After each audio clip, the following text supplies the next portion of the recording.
Though the main character in this story is a college football coach, he's representative of anyone with a big dream and the desire to be successful. The season he endures represents the seasons of life we all must go through when trying to master a new skill, achieve a new goal, or rebound from a setback. Whether you're a coach, athlete, manager, entrepreneur, salesperson, artist, doctor, lawyer, trader, teacher, student, parent, or anyone else striving to move higher in life, you can relate to the main character in the story.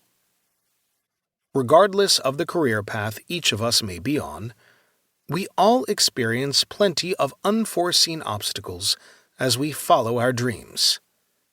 The 5 inner beliefs revealed in this book will empower you to take control of your life and overcome any obstacle that stands in your way.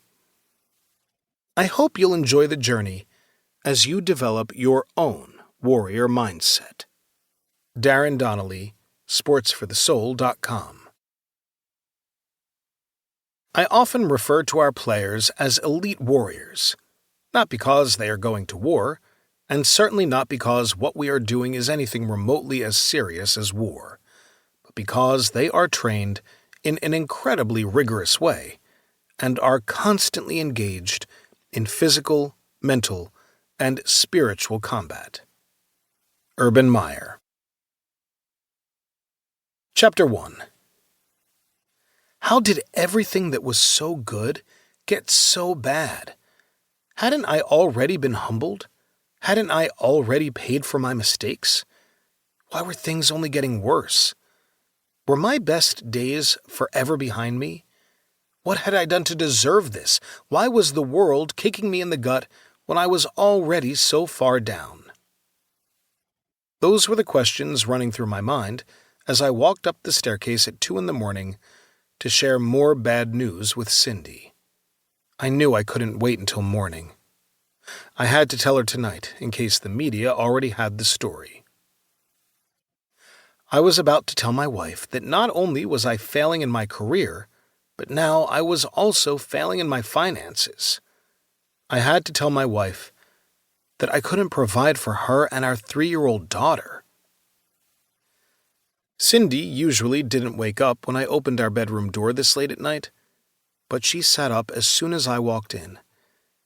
"Hi, honey," she said with a big smile, more alert than I expected at this hour. "I'm so glad you're home. How was your day?" I didn't answer. I wanted to, but no words came out. The numbness of despair silenced me.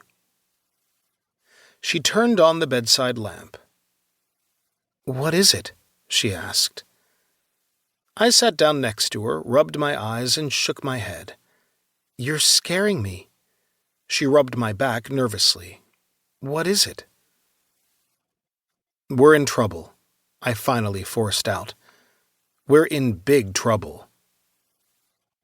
I felt her stiffen up. "They fired you?" she asked. "They can't fire you a week before practices start." "No, they didn't fire me. Not yet, anyway." How could I tell my wife more bad news after everything she had already endured? How does a man tell the woman he's supposed to protect and provide for that he has failed to live up to all the promises he made her?